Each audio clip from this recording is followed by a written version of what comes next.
Thank you for watching NTD Business. Coming up tonight, updates on the FTX crypto collapse.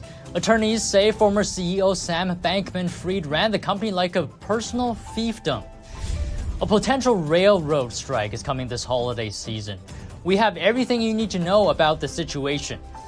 And investor home buying is falling at record rates, and they may not be returning anytime soon.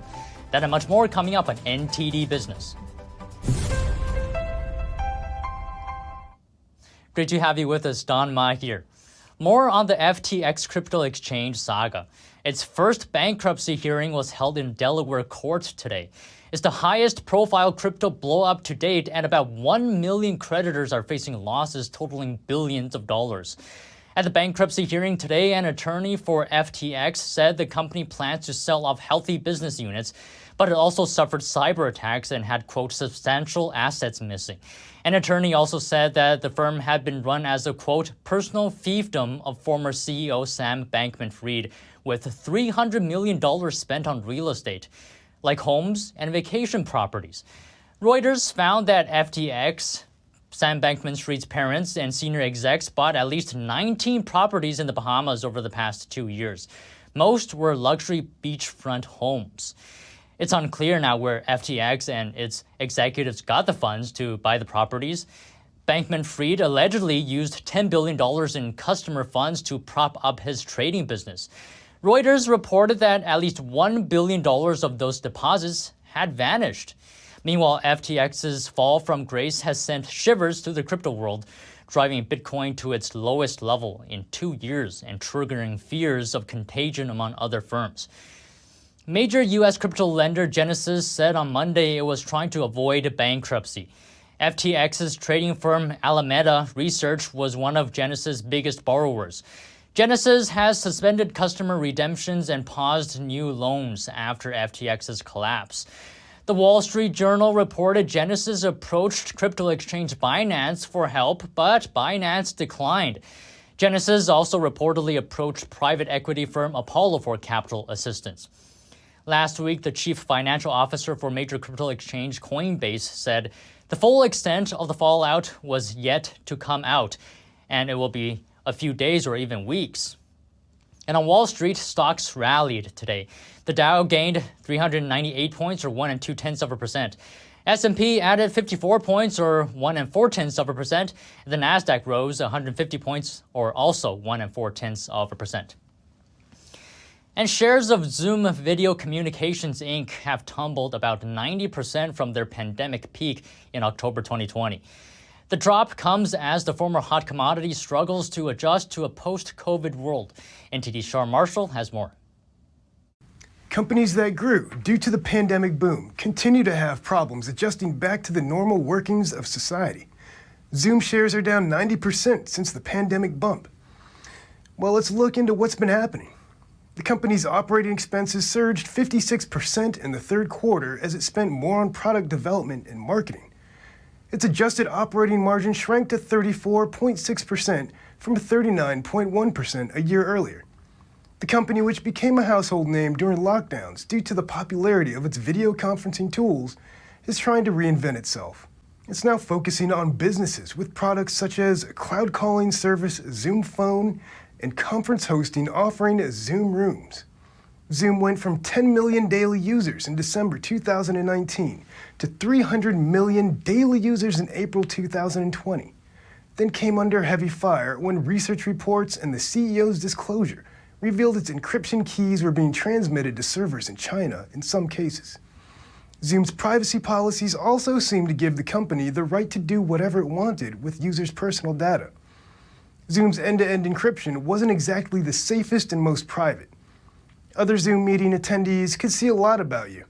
Pranksters and bored teenagers could show up in private meetings and sometimes still do. Something termed a Zoom bomb, showing up uninvited at public meetings and bringing shocking or rude content. Hargreaves Lansdowne equity analyst Sophie Lund Yates said, "Zoom has a fundamental flaw. It has needed to spend heavily to keep hold of market share, spending to cling onto rather than grow. Market share is never a good place to be and was a sign of trouble ahead." Sean Marshall, NTD News. For today's first special report, the risk of a crippling national rail strike has resurged after some of America's biggest rail unions rejected a deal that was brokered by the White House. A potential strike would have profound impacts on the U.S. economy. American consumers and nearly every industry will be affected if freight trains grind to a halt next month. Here's the president of the rail union that actually voted against the deal. We had a contract ratification out for vote, and this tentative agreement was turned down by a very narrow decision. We had a record turnout for voters, of course, but very split.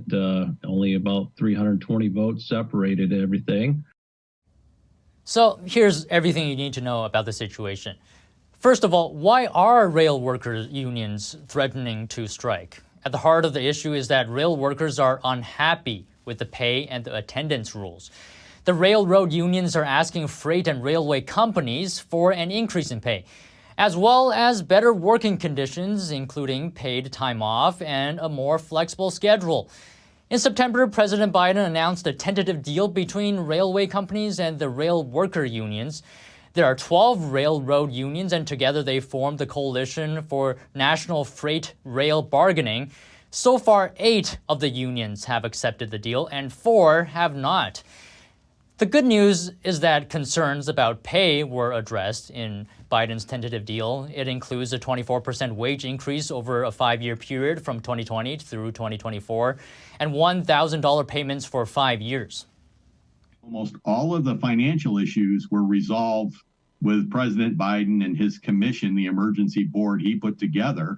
They resolved almost all of the financial issues. The fight here is about a unilateral change imposed by the railways for attendance.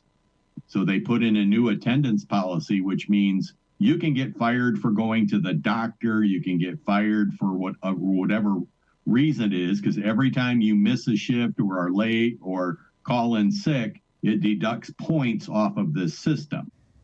The strike could actually start as soon as December 5th next month. Eight of us have ratified, 4 have not. But if one union goes out on strike or the railroads decide to lock us all out to motivate Congress, every union would honor that. And that was the national president of the Brotherhood of Locomotive Engineers and Trainmen. Basically, what he's saying is that if there's a strike by any of the unions that voted against the deal, rail unions that accepted agreements have pledged to join the strike as well. Railroads haul about 40% of the nation's freight each year. If a strike were to take place, it wouldn't take very long for the effects to trickle through the economy. Many businesses have only a few days' worth of raw materials and space for finished goods. Makers of food, fuel, cars, and chemicals would all feel the squeeze, as would their customers. The railroads estimate that a rail strike would cost the economy $2 billion a day. And prices of nearly everything would increase. Some businesses would try to shift shipments over to trucks, but there aren't nearly enough of them available. One trade group estimated that it would need 470,000 additional trucks a day to handle everything railroads deliver. It would take about a week for customers to notice shortages of things like cereal, peanut butter, and beer at the grocery store, according to the vice president of supply chain for the Consumer Brands Association. About 30% of all packaged food in the U.S. is moved by rail. The damage would become increasingly severe as the longer the strike lasted, but it likely wouldn't last very long. I do not believe the strike would last more than a week before Congress would arbitrarily jump in, pass legislation saying we can't have this disruption at Christmas time or Hanukkah and destroy the holidays. Get it back to work to keep the economy moving. They basically can pass a law to arbitrarily or end the strike. They can say, here's your new contract provisions, go back to work and you have no more talking. So the railway won't be able to change it, the union won't be able to change it. Congress would resolve the dispute by law.